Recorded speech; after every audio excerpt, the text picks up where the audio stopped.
시편 27편 4절입니다. 이게 뭐냐면요, 다윗의 평생의 소원이었어요. 다윗의 내 평생의 소원이 뭐라고 얘기했냐면요, 나는 내 평생의 소원이 한 가지 있는데 나는 여호와의 집에서 예배하고 찬양하는 게 내 평생의 소원입니다. 이게 다윗의 소원이었어요. 렘넌트들도 동일한 줄 믿습니다. 이번 화이트 페스티벌이 아침, 낮, 밤에 이 중요한 이 망대를 세우는 거잖아요. 아마 렘넌트 어젯밤에 이렇게 또 자면서 포럼도 많이 하고 했을 텐데, 목사님도 지지난주 일본 선교 캠프 갔다 오면서 새벽, 낮, 밤 이 캠프를 쭉 목사님도 집중해서 해봤거든요. 참 많은 걸 느꼈고 많은 은혜를 받았습니다. 짧지만 2박 3일 동안 렘넌트들도 그 맛을 이미 맛보고 있는 줄 믿습니다. 자, 그래서 다윗을 통해서 이렇게 절대망대로 세워진 한 사람, 다윗을 예를 들어서 같이 나누도록 하겠습니다. 일단 절대망대로 세워진 다윗의 비밀이 있어요.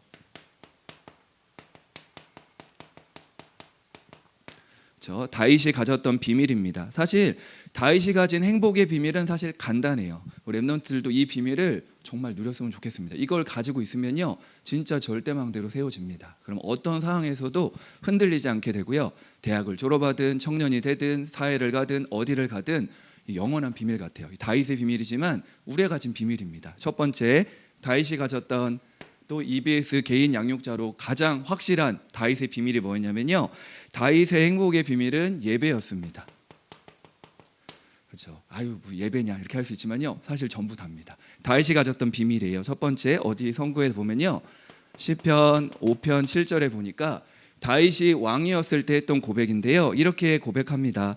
오직 나는 주의 풍성한 사랑을 힘입어 주의 집에 들어가 주를 경외함으로 성전을 향하여 예배하리이다. 이렇게 말씀하고 있어요. 우리 하나님의 사랑 찬양 알죠? 이 찬양이 그 성구가 시편 5편 7절입니다.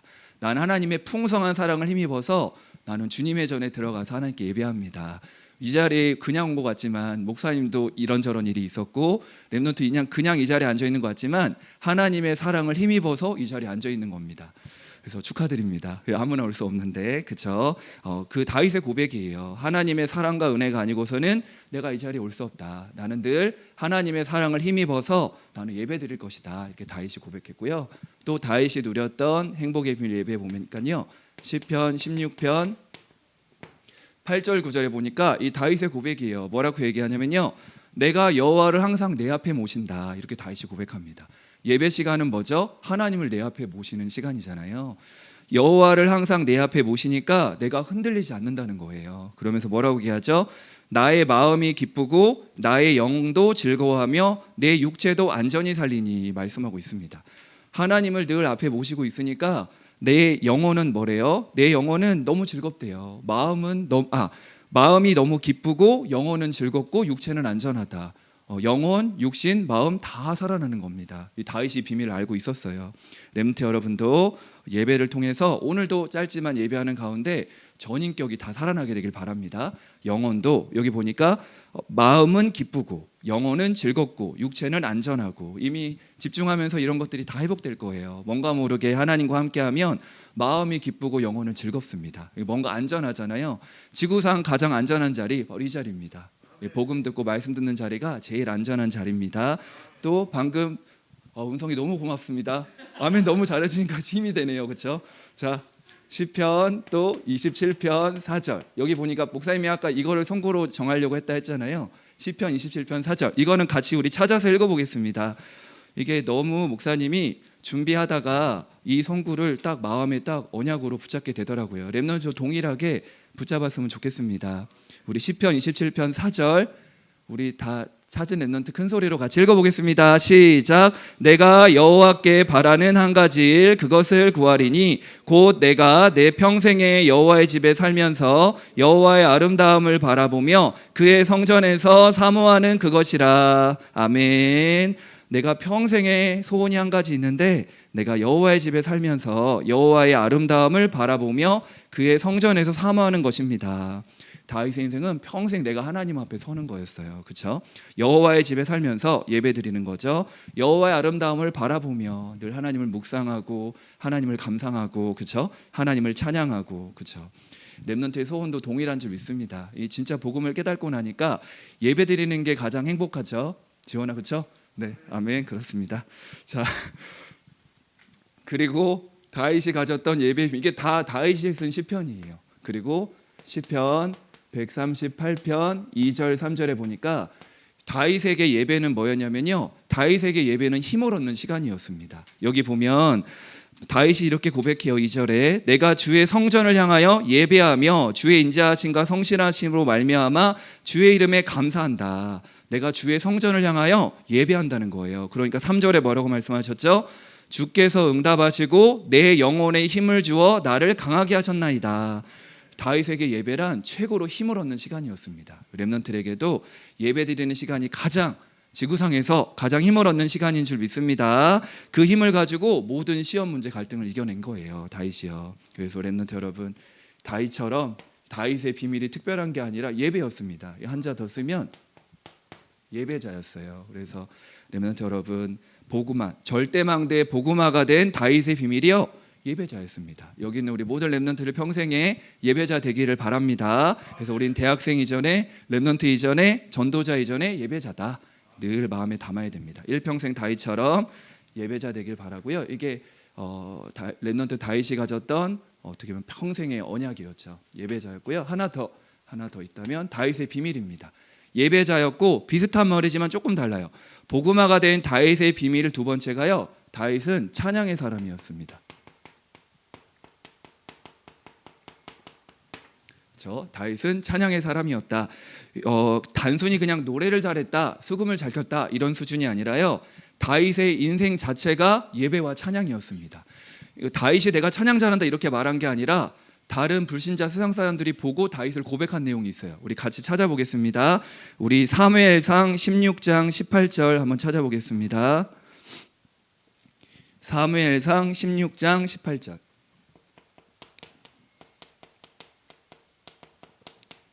자, 여기 보면 다윗에 대해서 얘기를 합니다. 우리 같이 한번 읽어보겠습니다. 시작. 소년 중 한 사람이 대답하여 이르되 내가 베들레헴 사람 이새의 아들을 본즉 수금을 탈 줄 알고 용기와 무용과 구변이 있는 준수한 자라.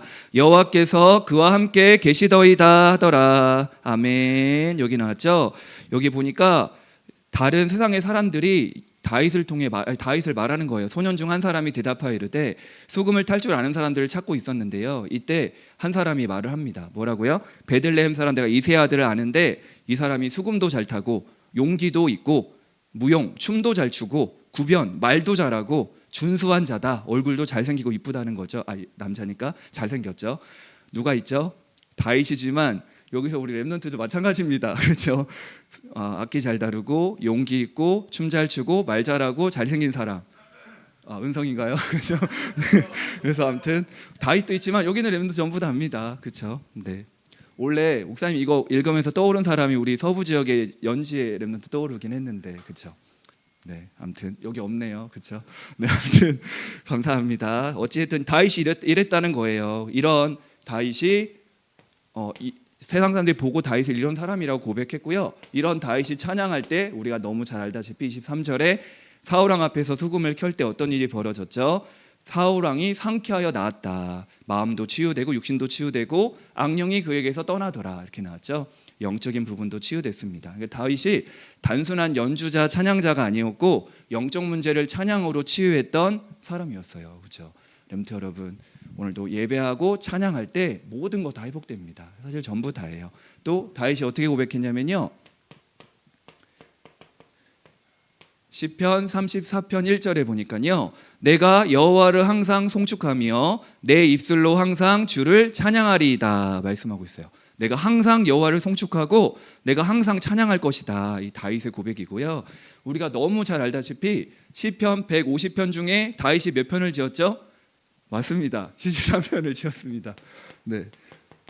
시편 150편 중에 73편을 다윗이 지었죠.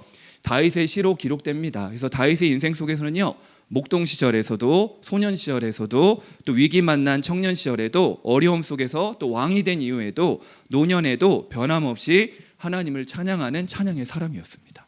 렘트 여러분, 우리도 동일하게 평생에 하나님을 찬양하는 인생 되길 바라고요. 이런 다윗을 어떻게 말했냐면 또 찾아봅시다. 잠 깨야 되니까. 그렇죠? 자, 사무엘하 23장 1절 이것도 한번 찾아보겠습니다. 여기 보면 또 다윗을 직접 고백하는 내용이 있어요. 사무엘하 23장 1절. 자, 여기 사무엘하 23장 1절에 보니까 같이 읽어보겠습니다. 시작. 이는 다윗의 마지막 말이라. 이세 아들 다윗이 말하며 높이 세워진 자 야곱의 하나님께로부터 기름 부음 받은 자 이스라엘의 노래 잘하는 자가 말하노라. 아멘. 뭐라고 말하죠? 이스라엘의 노래 잘하는 자. 하나님 말씀에 다윗을 공식적으로 뭐라고 말하면요, 이스라엘의 노래 잘하는 자다, 이렇게 고백하고 있습니다. 그렇죠? 이 정도가 아니고요. 다윗은 이렇게 찬양을 너무너무 하나님께 예배하고 이게 어떻게 보면 같이 가는 거죠. 그런데 이스라엘의 노래 잘하는 자라고 있고, 다윗이 얼마만큼 이 찬양을 사랑했냐면요, 찬양의 절대망대를 세웠습니다. 이게 나중에 렘드 꼭 찾아보세요. 역대상 23장부터 25장까지 보면요, 다윗이 찬양대를 조직하고 찬양 사역자를 세우는 장면이 나옵니다. 두 구절만 찾아보면 일단요, 우리 역대상 23장 5절 한번 보세요. 역대상 23장 5절 여기 오면 악기로 찬양하는 자들만 몇 명이 나옵니다. 우리 같이 역대상 23장 5절. 네, 찾았나요? 역대상 23장 5절 같이 읽겠습니다. 4,000명은 문지기요 4,000명은 그가 여호와께 찬송을 드리기 위하여 만든 악기로 찬송하는 자들이라. 아멘. 찬양대가 4,000명이었다는 거죠. 이거를 다윗이요, 마지막 때 전쟁을 준비하는 군인 왕이었지만요, 마지막 준비는 군대가 아니었습니다. 이 다윗의 준비는요, 예배와 찬양이었어요. 그렇죠? 다윗의 비밀이 예배와 찬양이었거든요. 그래서 악기를 다루는 자만 4,000명을 준비했고요. 그 다음에 역대상 25장 보세요. 25장 7절. 나중에 23장, 24장, 25장을 꼭 읽어보세요. 그럼 다윗이 어떻게 예배와 찬양대를 조직하고 찬양을 체계화했는지 나와 있습니다. 자, 우리 7절 같이 읽어보겠습니다. 그들과 모든 형제 곧 여호와 찬송하기를 배워 익숙한 자의 수요가 288명이라. 아멘. 훈련된 전문 찬양 사역자가 288명이었대요. 우리 대학 성교국 안에도 서울 지부 안에도 훈련된 이미 많이 있지만 더 세워져야 될 줄 있습니다. 그렇죠? 너무 감사하죠. 이게 다윗이 이렇게 준비를 한 거예요. 렘넌트 다윗의 비밀이 우리 렘넌트들의 비밀이 되길 바랍니다. 그래서 목사님 같은 경우도 그렇더라고요. 진짜 복음을 깨닫고 은혜를 진짜 받으니까요, 자꾸 사모되고 드려지고 싶은 게 예배더라고요. 자꾸 예배 드리고 싶잖아요. 그렇죠? 그리고 맞습니다. 그게 정상입니다. 구원받은 자의 정상, 예배 드리고 찬양하고, 그렇죠? 하나님 앞에 예배자로 찬양자로 서는 거, 이거 뭐 다 알고 있는 내용이지만 절대망대로 세워진 이 예를 한 사람 다윗을 오늘 들 건데요, 이 다윗의 비밀이 사실 이거였어요. 어마어마한 비밀 같지만, 사실 단순한 비밀 같지만요, 이 속에 사실 다 있습니다. 렘넌트들 평생에 예배자 찬양의 사람 되길 바랍니다. 자, 그리고 두 번째, 이 다윗이 절대망대로 세워진 다윗의 하루를 점검해 볼게요. 다윗이 워낙 시편을 많이 써놨기 때문에 나중에 렘넌트 금방 찾을 수 있습니다. 시편 전체에서 다윗이 새벽 아침에 뭐 했는지, 낮에 뭐 했는지, 밤에 뭐 했는지, 우리가 요즘 기도하는 아침 낮밤을 우주를 정복하고 세계를 정복하고 미래를 정복하는, 그게 전부 다 기록되어 있어요. 그래서 한 사람만 예를 들어도 금방 알 수 있으니까요, 우리 다윗을 통해 확인해 봅시다. 다윗이 했던 아침과 새벽 시간에 다윗이 뭐 했는지 봅시다. 일단 새벽은 아침과도 포함되니까요, 시편 57편 8절 9절 보니까요, 찾으신 분들은 찾고 목사님이 읽도록 하겠습니다. 시편 57편 8절 8절 맞죠? 내 영광아 깰지어다, 비파야 수금아 깰지어다, 내가 새벽을 깨우리로다. 주여, 내가 만민 중에서 주께 감사하오며 문 나라 중에서 주를 찬송하리이다. 다윗은 새벽에 아침에 일어나서 찬양했대요. 그리고 우리가 너무 잘 알다시피 시편 5편 3절에 여호와여, 아침에 주께서 나의 소리를 들으시리니 아침에 내가 주께 기도하고 바라리이다. 왕인데 하나님께 기도하고 하루를 시작했어요. 그렇죠? 찬양하고 기도했다. 그리고 시편 143편 8절 143편 8절 이거는 찾은 사람 같이 읽어보겠습니다. 이거는 좀 되게 은혜되더라고요. 우리 시편 143편 8절. 자, 찾은 사람은 같이 읽어보겠습니다. 시작. 아침에 나로 하여금 주의 인자한 말씀을 듣게 하소서. 내가 주를 의뢰함이니이다. 내가 다닐 길을 알게 하소서. 내가 내 영혼을 주께 드림이니이다. 아멘. 뭐 했대요? 아침에 하나님의 말씀을 들었다고 나오죠. 그러니까 뭐 특별한 거 한 게 아니에요. 다윗이요.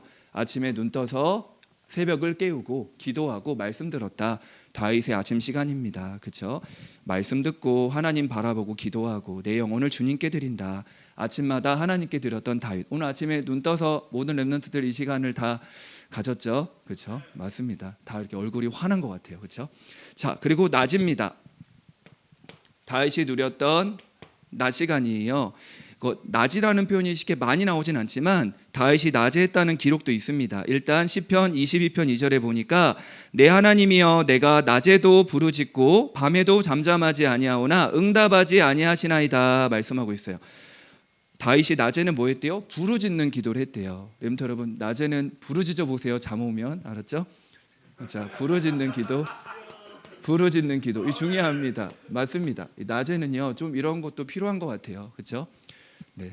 자, 그리고 아까 본문에서 읽었던 시편 55편 17절에 보니까 다윗이 아침과 정오라고 했죠. 정오가 낮이니까요. 저녁과 아침과 정오에 내가 근심하여 탄식하겠다. 여호와께서 내 소리를 들으시리이다. 이렇게 말씀하고 있어요. 사실 하루 전체 속에서 정오가 낮 시간이니까요. 여러분, 그러니까 다윗이요 기분과 감정 따라 분위기 따라 사는 게 아니라 다윗은 리듬 있게 습관적으로 규칙적으로 생활 기도를 딱 보여주죠. 응답과 역사와 상관없이 다윗이 가졌던 비밀입니다. 그래서 목사님은 다윗이 아까 했던 시편 27편 4절이 오늘 되게 마음에 담겼고 평상시에 좀 다윗이 쓴 시편 중에 제일 좋아하는 시편이 이거예요. 저는요. 시편 62편에 보니까 렘도 너무 잘 알고 있는 내용입니다. 여기 보니까 나의 영혼아 잠잠히 하나님만 바라며 물은 나의 구원이 그에게서 난다. 5절에도 내가 나의 영혼이 잠잠히 하나님만 바란다. 물은 나의 소망이 그에게서 난다. 그래서 막 내가 시시때때로 하나님 바라봅니다. 이게 낮 시간 하루 전체를 보니까 낮에 좀 해당되는 것 같아서 같이 나누게 됩니다. 그래서 다윗이 하루 전체가 이렇게 절대망대로 세우신 다윗을 보니까요 여호와와 늘 동행했음을 우리가 확인할 수 있죠. 우리가 너무 잘 아는 여호와는 나의 목자시니 내게 부족함이 없으리로다. 그렇죠?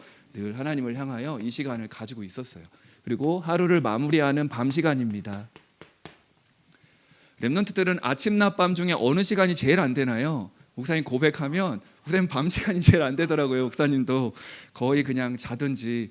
그리고 이번 성교 캠프 할 때 밤 시간이 막 기도회가 하니까 목사님은 너무 좋았습니다. 그래서 렘넌트들은 서로 한번 포럼해 보세요. 어떤 시간이 제일 잘 되고 좀 안 되는지 그것도 한번 도전해 볼 필요가 있으니까 일단 다윗을 통해서 확인해 보면요. 자, 다윗이 밤에 뭐 했는지 봅시다. 시편 6편 6절 한번 보세요. 이것도 한번 찾아봅시다. 얼마나 다윗이 기도했는지 여기 나와요. 밤에. 자, 시편 6편 6절 보세요.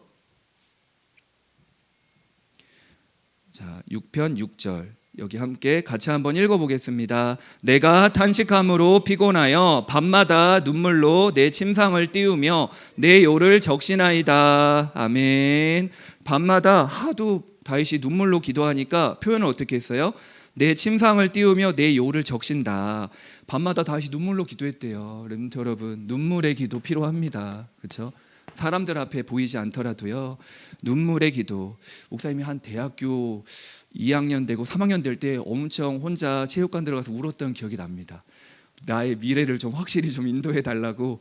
아무튼 그때는 그냥 울었던 기억이 나요. 근데 그때는 목사님 동기 가지고 운 거고 다윗은 복음 때문에 온 것 같아요. 근데 어쨌든 여기 6절에 보니까 밤에는 얼마나 기도했는지 표현을 이렇게 했어요. 내 침상을 띄운다. 하도 눈물 흘려가지고 내가 잠자고 있는 침대가 둥둥 떠다닌다고 고백을 했어요. 내 요를 적신다.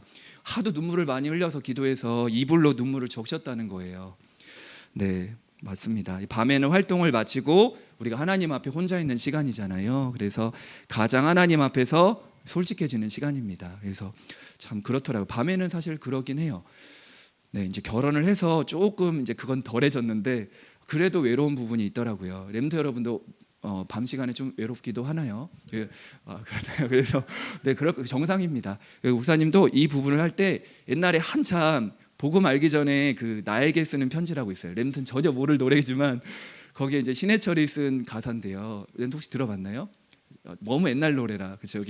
여기 가사가 난 잃어버린 나를 만나고 싶어 모두 잠든 후에 나에게 편지를 쓰네. 막 그런 내용이에요. 목사님 복음 알기 전에는 참 거기 빠졌습니다. 그래서 야 대단하다. 어떻게 이렇게 가사를 이렇게 쓸 수 있지? 막 그랬는데 아무튼 그건 불신자의 표현이고 불신자도 하루를 마무리하면서 자신을 딱 이렇게 세운다는 거예요. 그 사람은 이제 하나님 앞에 세운 게 아니라 네. 결국 완전히 그랬잖아요. 어쨌든 그건 목사님 참고고요. 그래서 어쨌든 밤에 눈물로 기도했다 그렇게 나왔고요. 그리고 눈물로 기도했고 다시 말하면 또 회개의 기도이기도 하고 하나님 앞에 선 거니까 솔직한 기도기도 하고 내가 하나님 앞에 좀 사람 앞에는 좀 꾸미기도 하고 좀 여러 가지 우리가 진실되지 못할 수 있잖아요. 근데 하나님 앞에는 솔직할 수 있으니까 그 밤 시간에 그 시간을 가지게 되길 바라고요. 또 다윗이 밤에 어떻게 고백했냐면 시편 16편 7절에 보니까 이렇게 기록되어 있습니다. 나를 훈계하신 여호와를 송축할지라 밤마다 내 양심이 나를 교훈하도다 말씀하고 있어요. 밤마다 양심을 통해 하나님의 음성을 확인했다는 거예요. 그렇죠? 이 말은 뭐죠? 하루를 마무리하면서 하나님 앞에 나를 점검했다는 거죠. 나를 훈계하신 밤마다 내 양심이 나를 교훈하도다 말씀하고 있죠. 하나님의 음성을 확인했습니다. 사무엘 같은 경우도 그 사무엘 3장에 하나님의 음성 들었을 때가 밤입니다. 왜냐하면 그 엘리 제사장이 죽었기 아니라 잤잖아요. 그렇죠? 일찍 누워서 잤고 사무엘은 그 언약궤 옆에서 누워 있었잖아요. 그 밤 시간 하나님의 음성을 듣게 되죠. 그래서 어쨌든 시편 17편 3절에도 보니까 주께서 내 마음을 시험하시고 밤에 내게 오셔서 나를 감찰하셨으나 말씀하고 있죠. 감찰했다는 거예요. 하나님이 나를 감찰했는데 다윗이 그렇게 흠이 없다. 다윗이 흠이 없는 사람이라는 게 아니라 내 하나님 앞에 확신이 있다는 거죠. 다윗이요. 아주 중요하게. 그렇습니다. 그래서 절대망대로 세워진 다윗의 비밀과 다윗의 하루가 그냥 한번 이렇게 막 기도하고 찬양하고 예배하고 그런 정도가 아니라 다윗은 이 삶 자체가 이 복음화가 된 다윗의 일가를 보니까 하나님을 찬양하고 기도하고 예배하고 말씀 듣고 하는 이것이 완전 삶이 되고 리듬이 되고 습관이 되고 체질이 된 것 같아요. 그래서 렘넌트 다윗처럼 절대망대로 서서 이 축복들을 다 누렸으면 좋겠습니다. 그래서 다윗처럼 진짜 성공 뒤에 있는 참된 성공, 하나님 살아계심을 나타내고 정말 오직 그리스도의 증인으로 서는 성공은 사실 서론이잖아요. 우린 그 뒤에 거잖아요. 그렇죠? 영원한 그리스도의 증인으로 서는 렘넌트들이 되길 바랍니다. 자, 그러면 세 번째 다윗의 비밀을 말했고 다윗의 하루를 말했다면 가장 중요한 나의 하루죠. 이제 나의 하루를 점검해 봐야 됩니다. 나의 비밀, 나의 행복의 비밀, 내가 가장 언제 행복한지 내 행복의 비밀을 찾아내야 됩니다. 이거를 이제 우리는 서밋 타임이라고 저는 이렇게 말하는데요. 그렇죠? 서밋 타임 가지기 가장 행복한 시간이죠. 그래서 아침에는 우주를 정복하고 낮에는 세계를 정복하고 밤에는 미래를 정복하는 시간인데요. 이 시간을 렘넌트들이 날마다 아마 계속 마음 먹고 언약 잡고 지금 하고 있을 거예요. 그래서 그 시간을 가지면서 유목사님이 꼭 하라고 하는 거 5가지 그거 참고하시고 같이 하면 좋겠습니다. 해야 될 거 5가지 중에 크게 3가지죠. 일단 영혼을 살리는 겁니다. 아침에 눈 뜨면 렘넌트 여러분 영혼을 다 살리게 되기를 바랍니다. 그렇죠?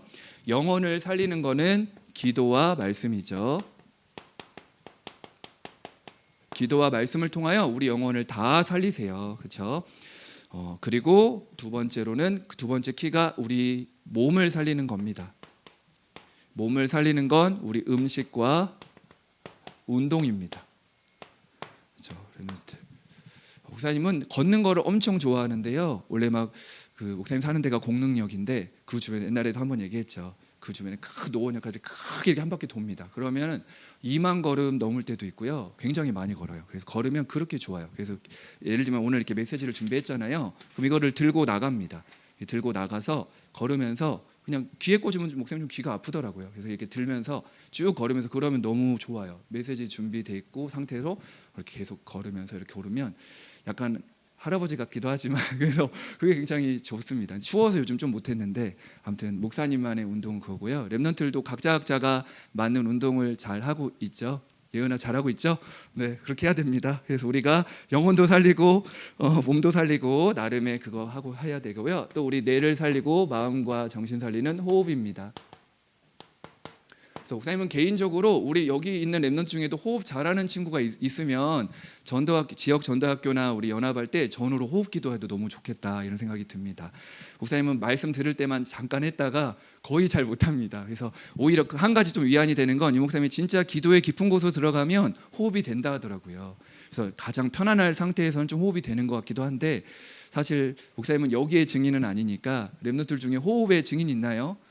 네, 진짜 목사님도 하고 싶습니다. 그래서 같이 좀 해도 너무 좋을 것 같고요. 그래서 꼭 랩넌트들 나의 하루를 점검하셔서 다윗과 같은 이 시간을 꼭 가지고 누리게 되기를 바랍니다. 아주 간단한 것 같지만 랩넌트 마음에 딱 담았으면 좋겠어요. 그래서 결론, 1강의 결론, 우리 개인 양육자의 비밀입니다. 그래서 랩넌트 꼭 서밋 타임을 가지자. 시편 50편 17절 다윗이 가졌던 비밀이죠. 아침과 낮과 비밀에 밤에 여호와 이름을 찬양했다.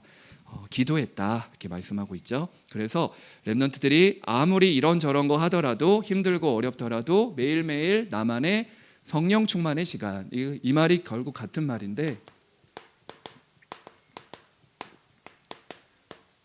나만의 성령 충만함의 시간을 꼭 가지게 되길 바랍니다. 그래서 이 비밀을 날마다 누리게 되길 바라고 랩넌트들만의 그 축복을 날마다 누렸으면 좋겠어요.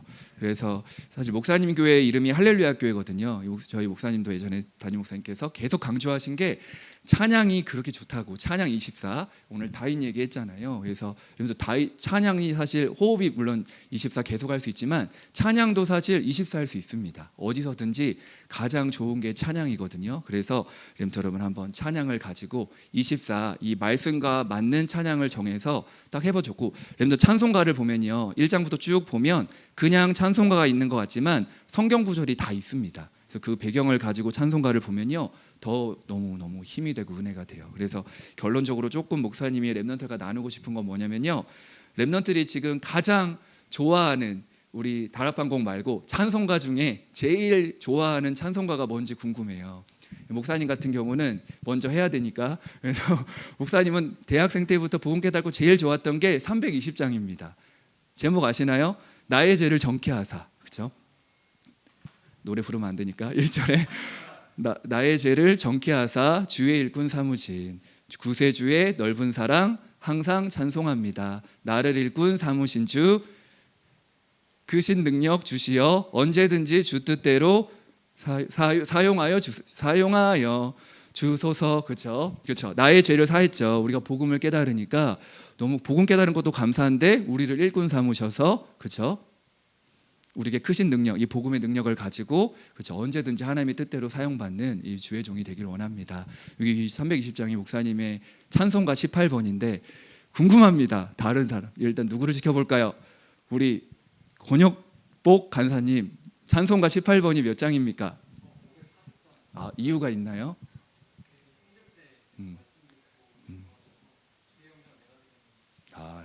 좋습니다. 1절만 우리 같이 불러보겠습니다. 자, 시작. 주의 음성을 내가 들으니 사랑한단 말일세. 믿는 마음으로 주께 가오니 나를 영접하소서. 내가 매일 십자가 앞에 더 가까이 가오니 구세주의 흘린 복의 피로써 나를 정케 하소서. 예전에 한번 어떤 랩넌트 이름은 모르겠는데요 북부 지역이었습니다. 그 친구는 438장이 좋다는 거예요. 그래서 왜 좋다고 하니까 구원의 3단 콤보라는 거예요. 왜 그러냐면 후렴 부분에 보면은 그 내영혼이 은총이 보잖아요. 갑자기 그 생각이 안 나네 가사가. 혹시 늙었나 봐요. 그렇죠? 할렐루야 찬양하세 내 모든 죄 사함 받고 주 예수와 동행하니 그 어디나 하늘나라. 그렇죠? 그렇죠. 근데 잠깐만요. 그 맞는데 그게 왜 구원의 3단 콤보라고 했냐면요. 그게 가사 보면요. 할렐루야 찬양하세 내 모든 죄 사함 받고 구원받은 거잖아요. 내 모든 죄 사함 받고 주 예수와 동행하니 그 어디나 하늘나라. 구원, 동행, 하나님 나라. 그래서 자기는 그게 너무 좋다고 이렇게 고백한 게 목사님이 그게 각인되어 있습니다. 예은이가 그랬나? 아닌가요? 누가 그랬나? 그렇죠? 아무튼 또 궁금한 사람이 있는데 누구 한 명 시켜볼까요? 은성아, 몇 장이 제일 찬송가 18번이에요? 461장. 네, 이유가 있나요? 일단은 첫 가사가 처음에는 신앙을 받았을 때 네. 부담이었는데 기쁨이 되고 그 다음에는 막상 기뻐할 게 아니라 무거움도 있구나. 그리고 후렴에 항상 주님 고백하는 게 저를 이끄시는 것 같아서 네. 항상 저는 그게 있어요. 은성이가 불러주세요. 1절만. 네. 십자가를 질 수 있나 주가 물어보실 때 죽기까지 따르오리 성도 대답하였다. 우리의 심령 주의 것이니 주님의 영광 만드소서. 주인 것 따라 사랑을 통하 사랑과 충성 내가지오리라. 아멘. 아유, 너무 은혜되네요. 부럽습니다. 목사님 성가대 잘렸습니다. 참, 그 청년까지, 대학 청년까지 했다가 3월부터 이제 연구원을 들어가서 이제 전도사가 됐잖아요. 바로 성가대 잘랐어요. 김영준 잘라라 해가지고 바로 잘렸습니다. 목소리가 안 올라가거든요. 근데 어쨌든 뭐 그만할까요? 아무튼 각자 학자가 찬송가 18번이 다 있을 거예요. 아마 말하고 싶은 친구들도 있고 더 고백하고 싶은 게 많이 있을 겁니다. 이따 포럼할 때도 나눠보면 좋을 것 같고요. 그래서 목사님이 하나의 나만의 비밀 중에 꼭 찬양을 놓치지 않았으면 좋겠다 이 생각이 듭니다. 그래서 이 찬양의 망대를 세웠던 다윗 한 사람을 예로 들었는데 진짜 엄청나죠. 사실 이렇게 뭐 특별한 것도 아니고 우리와 같이 똑같은 복음 가진 다윗이었는데요. 다윗이 세웠던 이 복음의 절대망대로 딱 세워지고 렘넌트들도 행복한 서밋 생활이 날마다 누려지게 되기를 바랍니다. 이걸 왜 얘기했냐면 개인 양육자의 핵심이에요. 이게 되면 이게 우리 동부의 우리 기도 제목, 평생의 기도 제목이 복음으로 행복한 사람이거든요. 이 다윗이 얼마나 복음으로 행복하다는 게 느껴지잖아요. 그렇죠? 렘넌트들이 진짜 이 복음 때문에 행복한 또 새 학기가 되어서 누구를 만나도 그렇죠. 이 개인 양육 복음의 증인 되기를 예수님의 이름으로 축복합니다. 감사합니다. 320장을 같이 불러주시고 아까 1강 끝났는데도 또 320장을 이렇게 틀어주더라고요. 참 너무너무 감사합니다. 참 또 이렇게 메시지 한다고 또 이렇게 해줘서 너무 감사합니다. 자, 우리 2강은 또 진짜 1강이 그냥 같지만 복음으로 행복해야 우리가 영원히 지치지 않고 개인 양육이든 우리가 평생 이 복음 운동에 쓰임 받을 수 있으니까요. 1강이 너무 잊지 마시고 아마 다 가지고 있는 비밀일 겁니다. 다시 확인한 시간이었고요. 2강은 이제 개인 양육인데요. 개인 양육 잘했던 바울을 보겠습니다. 우리 골로새서 1장 28절 29절 보겠습니다. 골로새서 1장 28절 29절.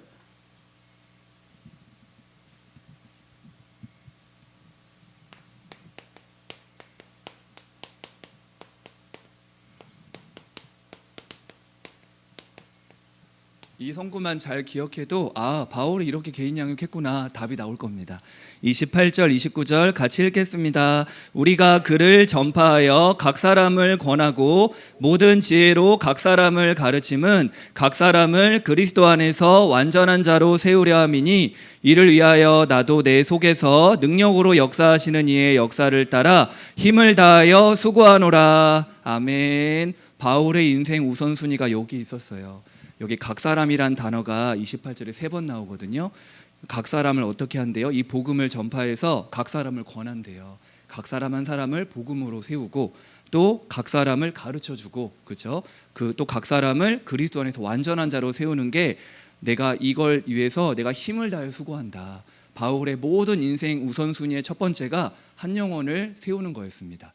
복음을 정확히 심어주고 그 사람을 가르쳐서 그리스도 안에서 또 다른 제자로 세우는 것이 바울의 자기 최고 인생 우선순위였어요. 렘넌트 우선순위가 뭡니까? 복음이죠. 그래서 복음 안에서 나를 만나는 사람들에게 각 사람 나를 만나는 사람들을 권해주고 복음으로 답을 주고요. 또 복음으로 각 사람을 가르쳐주고 양육해주고요.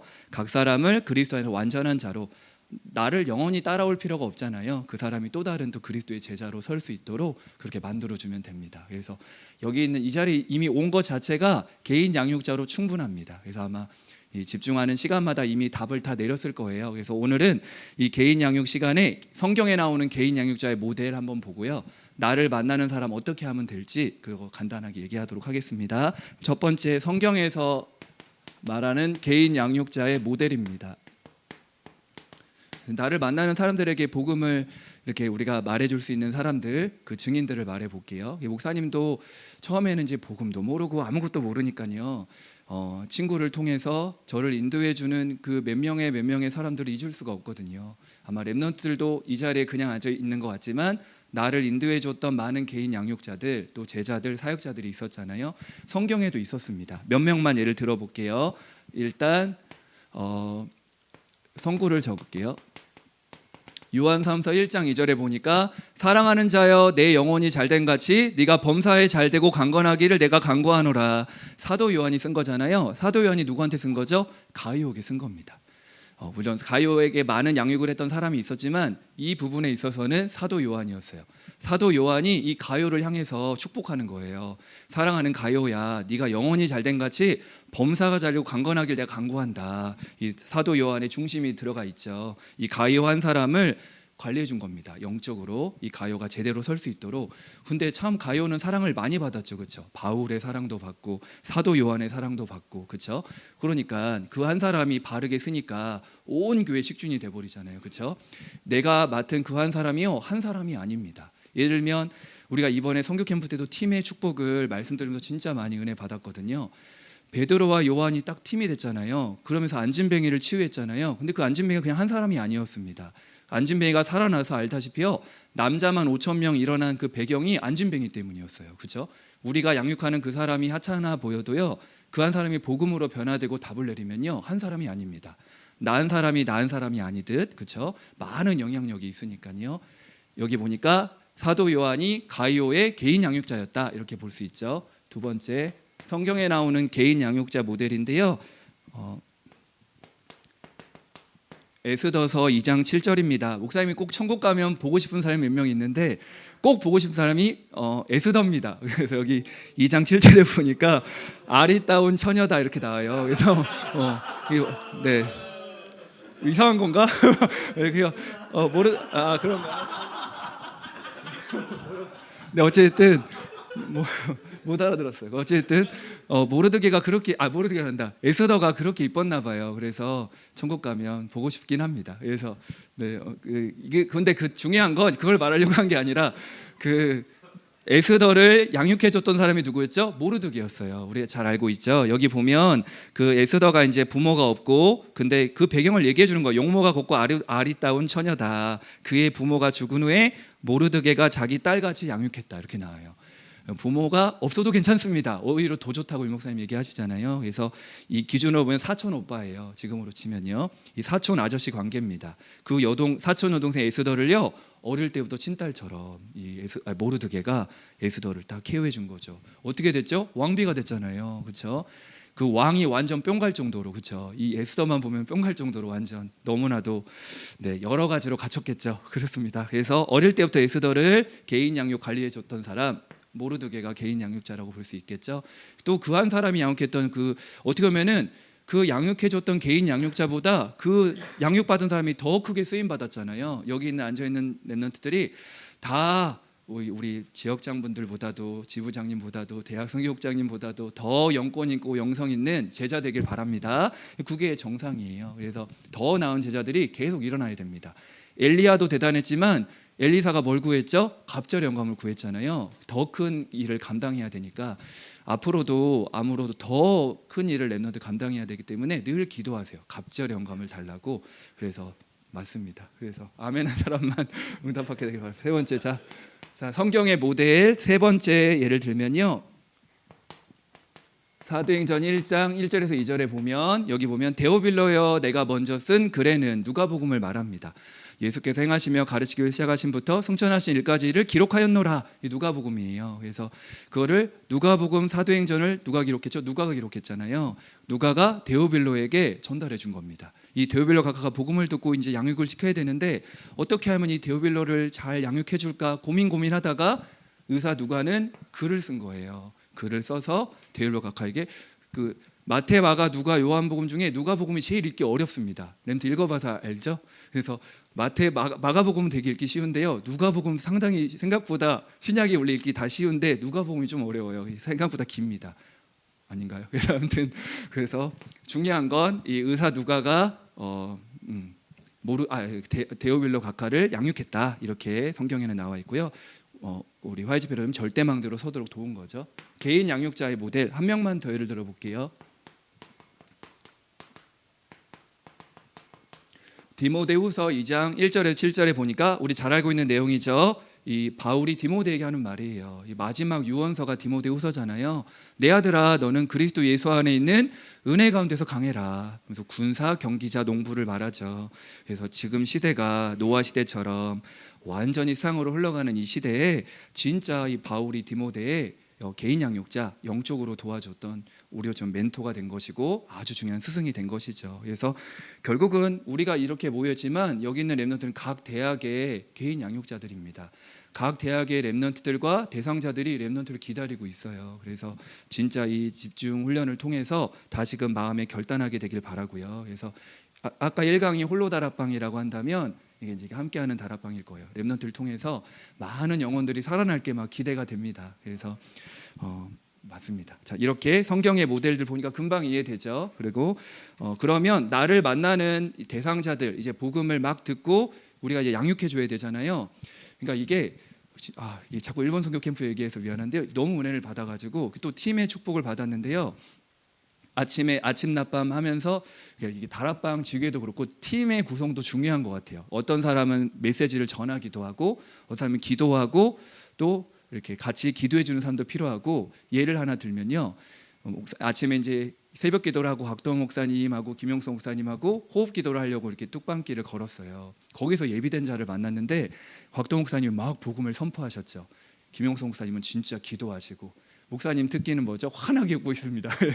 환하게 웃고 있으면 이렇게 아무튼 물론 하나님이 하신 거죠. 그래서 그러니까 목사님이 하신 말하고 싶은 건 우리가 꼭 개인 양육자라 했을 때 우리가 다락방하고 지교할 때 꼭 내가 메신저가 될 수도 있지만 각자의 또 위치가 있습니다. 또 어떨 때는요. 이튿날 또 이렇게 우리가 캠프를 갈 때 목사님이 또 현장으로 갔단 말이죠. 거기서 이제 렘넌트를 데리고 가니까 우리 한국 렘넌트 중국어를 할 수 있는 렘넌트하고 일본어 할 수 있는 렘넌트를 저에게 붙여줬어요.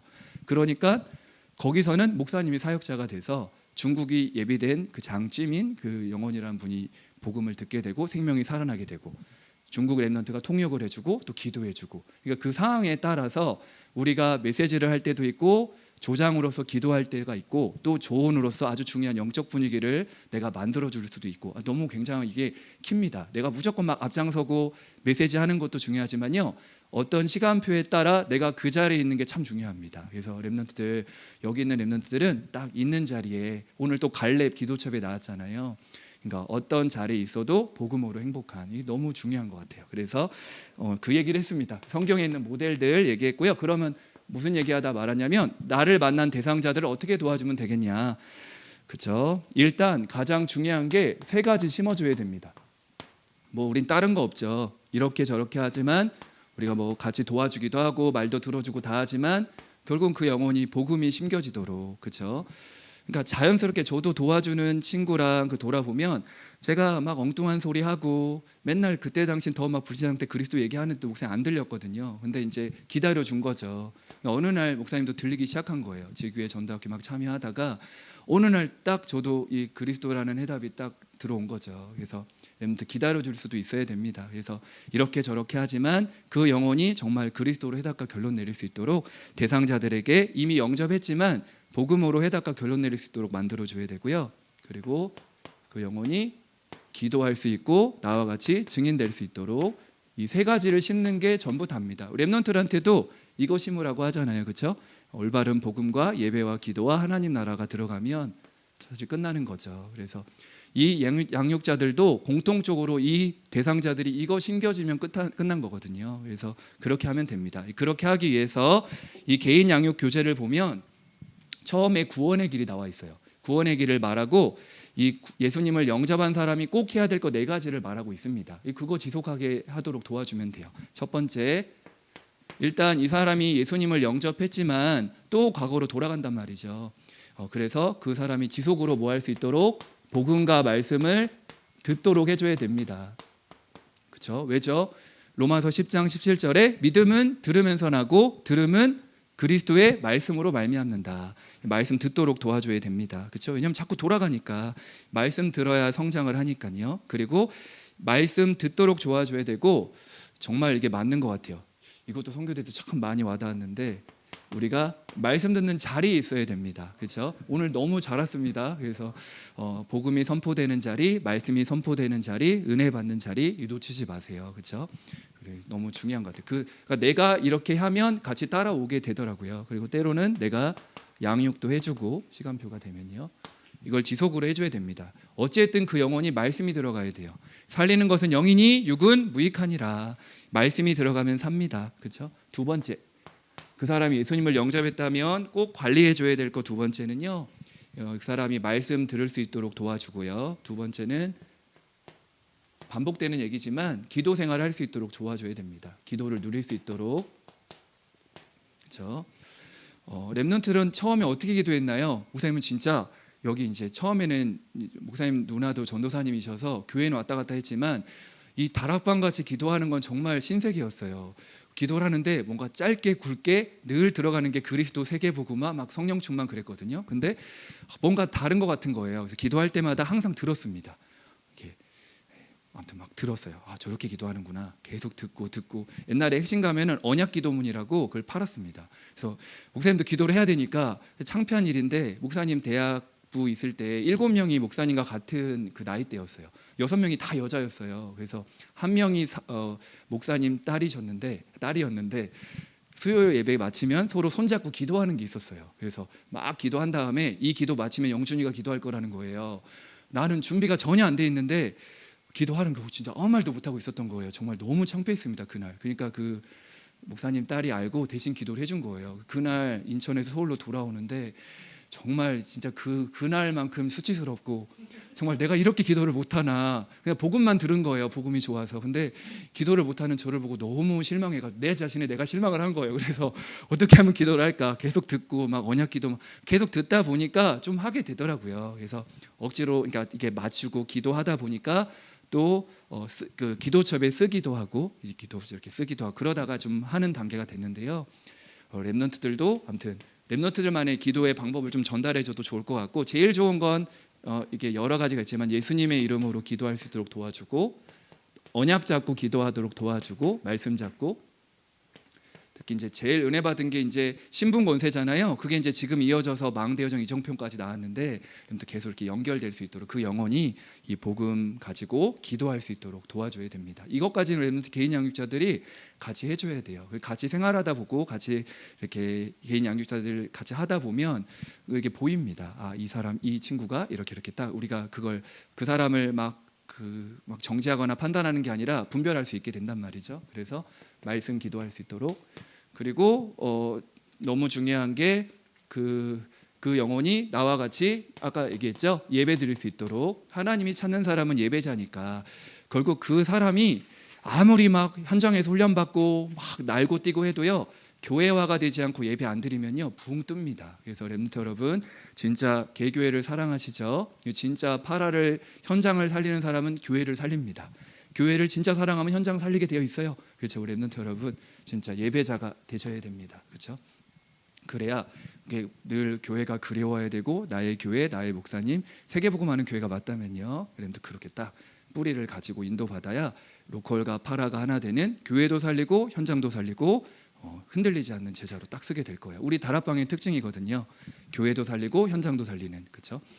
그렇게 되는 거고요. 예배자 될 수 있도록, 그러니까 참 누구를 만나느냐도 중요해요. 그래서 여기 있는 랩넌트 만나야 됩니다. 이 대상자들이 다른 사람 만나면 다른 영향 줄 거 아니에요. 랩넌트는 진짜 복음 가족이기 때문에 복음 가족 이렇게 도와줄 거란 말이죠. 나와 같이 할 수 있도록 도와줄 거 아니에요.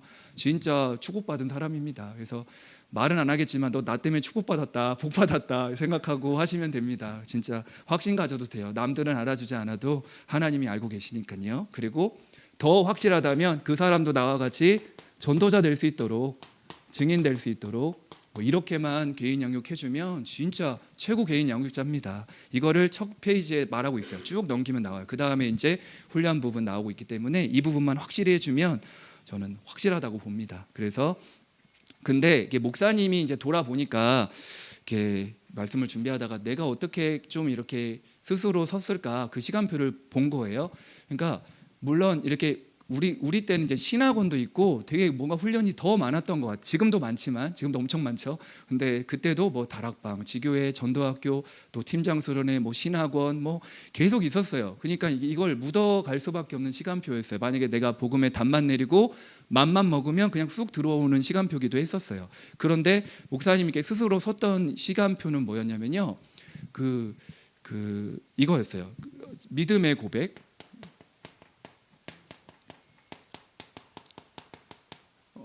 이게 증인의 고백이라고 볼 수 있는데요. 진짜 별말 아닌데 우리가 인도받다 보면 불신앙도 하고 이게 목사님도 그런 생각이 들 때가 있었습니다. 한참 뭐 신학원을 인도받았을 땐가 이제는 이제 이렇게 인도받은 데가 좀 이상한 것 같다. 이 단체가 좀 아무래도 조금 이상한 것 같은 거예요. 이제 좀 정신을 차려 보니까 이제 저희 부모님은 아직 그 깊은 단계가 아니니까 영준아 깊이 빠지면 안 된다. 하도 내가 막 교회 얘기만 하니까 은혜 받으면 그렇게 되잖아요. 막 만나면 그리스도 막 했었거든요. 그러니까 너무 깊이 빠지면 안 된다. 그런 와중에 맞다. 깊이 빠지면 안 되지. 그런 생각하다가 이제 한 사람이 그러니까 뭔가 모르는데 그 항상 불신앙할 때마다 한 분이 탁 문자를 보내주는 거예요. 영준아.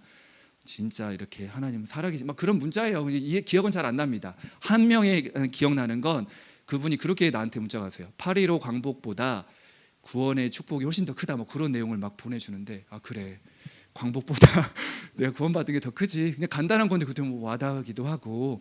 그러니까 그 사람들이 저한테 항상 그 얘기를 했던 것 같아요. 진짜 세 가지를 포럼해 준 거죠. 우리 늘 하나님이 하시는 말씀 성취, 기도 응답, 구원의 역사입니다. 그 사람은 그거 하려고 말한 게 아니에요. 그냥 인도받다 보니까 이 복음이 좋고 막 전도학교가 좋고 이 시스템이 좋으니까 목사님한테 말해 준 거예요. 영준아 여기 오면 너무 좋다. 진짜 하나님 살아계신 내가 막 불신앙하고 있을 때에도 막 속지 말라는 거예요. 막 하라는 거죠. 그러니까 이제 그래. 얘는 별말 안 했지만 이 친구의 그 믿음을 보면서 목사님이 느낀 거죠. 그래 하나님 살아계시지. 그리고 제일 다락방 멤버를 보면서 목사님이 제일 느낀 신선한 충격이 뭐였냐면 보통 교회 다니는 사람은 교회 따로 집 따로 학교 따로거든요. 근데 진짜 이 다락방 멤버를 진짜 제대로 믿는 사람들을 보니까 학교, 교회, 집 현장이 똑같은 거예요.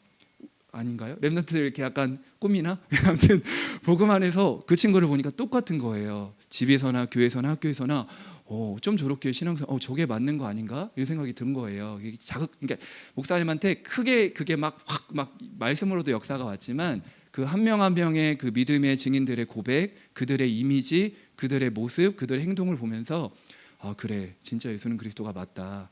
진짜 하나님 제대로 믿어야지. 하나님 살아계신 게 맞지. 자꾸 생각이 드는 거예요. 그래서 이게 계속 내 안에 묻어나니까 스며든 것 같아요. 그래서 어느 순간 결단하게 되고 세계대학 수련회 때 그렇게 눈물을 흘렸습니다. 그래서 제가 결단한 순간이 세계대학 수련회 1학년 때였는데요. 그래서 랩런트 각자마다 그런 시간표가 있을 텐데요. 아무튼 목사님 같은 경우는 그렇게 좀 이렇게 이런 부분이죠 결국은요. 근데 그래서 우리 한 분 한 명의 이미지가 너무 중요하다. 예를 들면 지온이를 보면서 그래 지온이처럼 복음 확실하고 학업도 확실하고 다 확실하고 그래 다 깨끗하고 너무 이쁘잖아요. 근데 딱 지온이를 본데 지온이 보면 너무 심각하다. 얼굴도 심각하고 뭔가 그러면 안 되잖아요, 그렇죠? 작은 이미지지만 우리 한 사람의 그게 너무 중요합니다. 그래서 무슨 말인지 이해되죠? 그래서 이렇게 응답받으면 좋겠습니다. 자, 그래서 결론. 성경의 모델 얘기했고 이걸 심어주는 개인 양육자 꼭 돼야 되고요. 바울이 오늘 고백했잖아요. 골로새서 1장 28절 29절에 보면 아까 얘기했듯이 내가 각 사람을 여기 3번 나왔다고 했죠.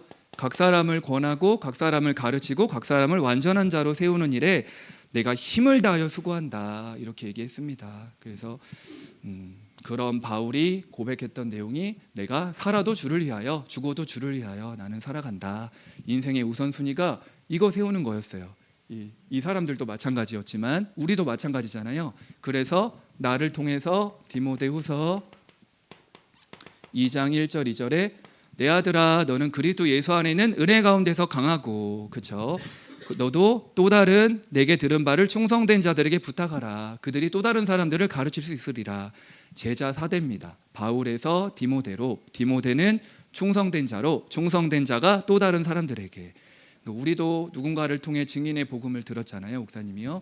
우리도 또 증인이 되어서 지금 우리 랩런트들 앞에 증인되어서 지금 선포하는 겁니다. 그럼 랩런트들이 또 이 바톤을 들고 또 다른 증인들에게 이 언약을 전달해 주는. 그래서 이건 영원한 거니까요, 복음은요. 그래서 같이 우리가 개인 양육자로 목사님도 그렇고 여기 있는 랩런트들도 그렇게 서서 또 이번 1년 동안 또 대학 현장에 들어가서 정말 개인 양육자로 서서 정말 복음으로 행복하고 영원한 걸 심어주는 우리 모든 랩런트 되기를 예수님의 이름으로 축복합니다. 기도하겠습니다. 하나님 감사합니다. 오늘 짧은 시간이지만 다윗을 통해 가장 행복한 비밀을 누렸던 다윗의 비밀을 확인했고 또 개인 양육자를 성경으로 확인하고 개인 양육자로서 꼭 전달해야 될 것을 함께 보고 확인하게 하심을 감사합니다. 이 자리에 모인 모든 랩런트들이 개인 양육자로 서서 현장에 오직 그리스도의 증인으로서는 우리 귀한 랩런트들 다 되어지게 하여 주옵소서. 예수 그리스도 이름으로 기도합니다. 아멘. 네, 감사합니다.